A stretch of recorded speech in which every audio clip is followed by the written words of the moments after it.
Good morning, y'all. I am rushing this morning because I have a birthday party to go to at 2 o'clock. It is 11:30. Um, I'm going to try and get that silver buttonwood in the ground and go ahead and trim the hedges in that area. I do have some sedum that I would like to get planted in that area as well. I don't know if I'll get around to getting that done right now, but at least I can get that silver buttonwood in the ground and try to get those hedges cleaned up. Let's see how much I can get done in about 35 minutes.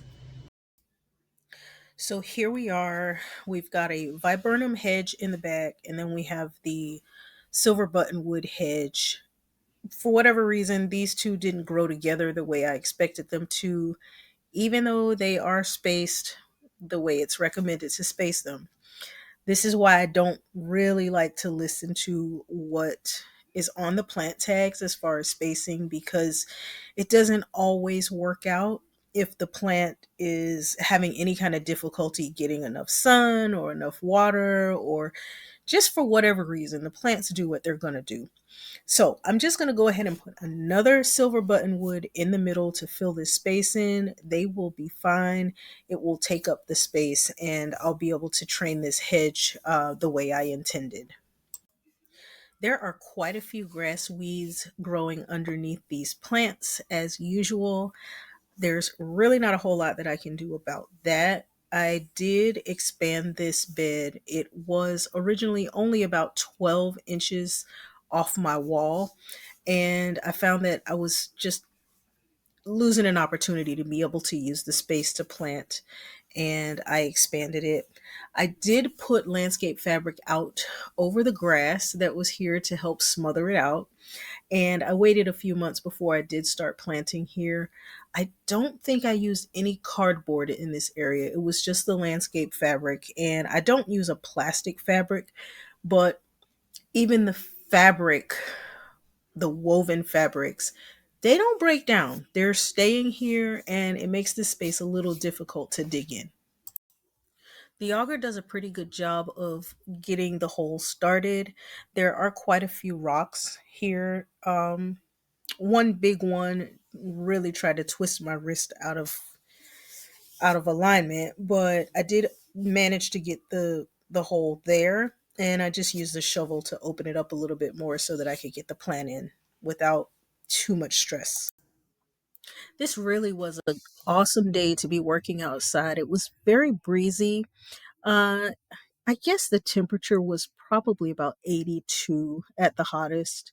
Um, Planting and digging holes, you can break a sweat, but it was pretty comfortable because of the wind. So I didn't mind being out here at all.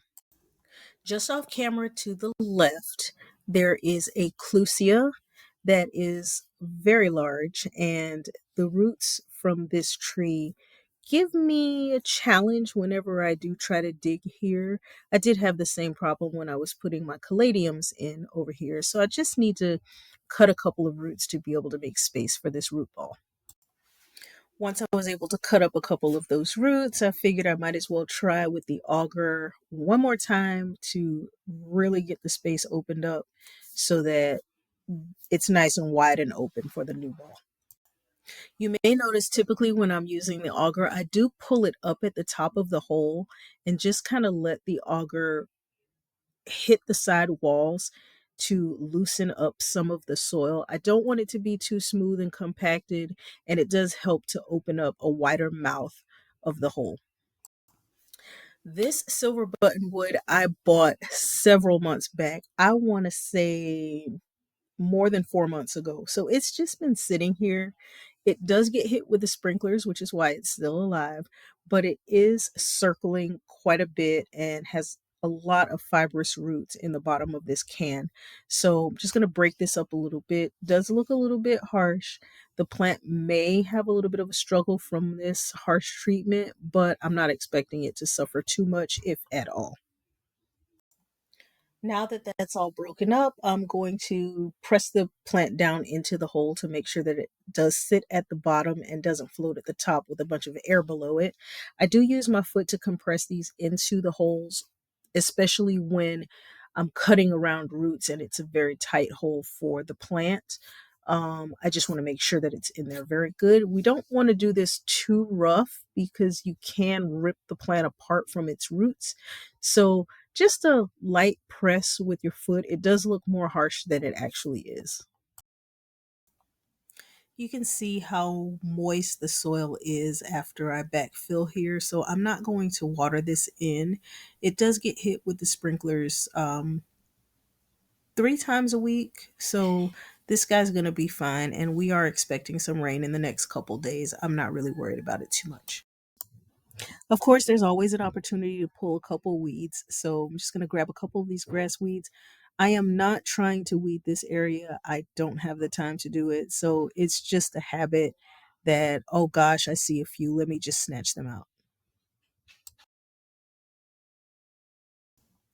Now we're going to get to the fun part. Grab the hedge shears and go to town trimming these guys up. It is always so rewarding to look back at what the plant started out as and just to see how you shape it up at the end. I do have an electric trimmer, but I prefer to use my hand shears. It just seems to give you so much more control, and you've got the time. You're forced to take your time, really, and step back and look at the plant a few times to see how you're shaping and what it's looking like. You can correct a little bit easier when you go a little slower.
In my pursuit to add more Florida natives, I did grab this guy, which is found naturally in all of our counties except for our westernmost southern tip, that is Monroe County. It does like sandy soils, which drain well, and it can live in anything from full sun to full shade. All right, so I'm done with that. I've got a whole mess here, pots, clippings, all kinds of stuff that I need to pick up and put away, but I'll show you what it looks like from another angle. I will come back in here and do a little bit of weeding and cleaning this space up, but I have to get ready for a party. So let me show you really quick. So this is it. There's a plane going overhead. I'm not sure if it's picking up in the camera, but this whole section will fill in with the silver buttonwood in the middle. I'm hoping that this loropetalum can start doing better in this space. It's been here, I want to say 2 years, could be 3, and it's just not doing the greatest. Loropetalums don't really do the best for me. I believe they just don't like my soil, because they do grow here very well. They're in parking lots and business offices all over the place, and they just don't seem to like my yard. So I've got all this debris that needs to be cleaned up. I'll get the rake and I'll pull all that stuff out. But I think, at least now, I can walk through here, where I couldn't walk through here before. It was just a whole mess. And I think for a quick project, I did good. I did good. This looks really good. Very nice. So that's it, y'all. I gotta tell you, thanks for hanging out with me. I know it was kind of a rush job, but sometimes that's just the way life goes. Until the next video, I'll see you guys soon. Bye.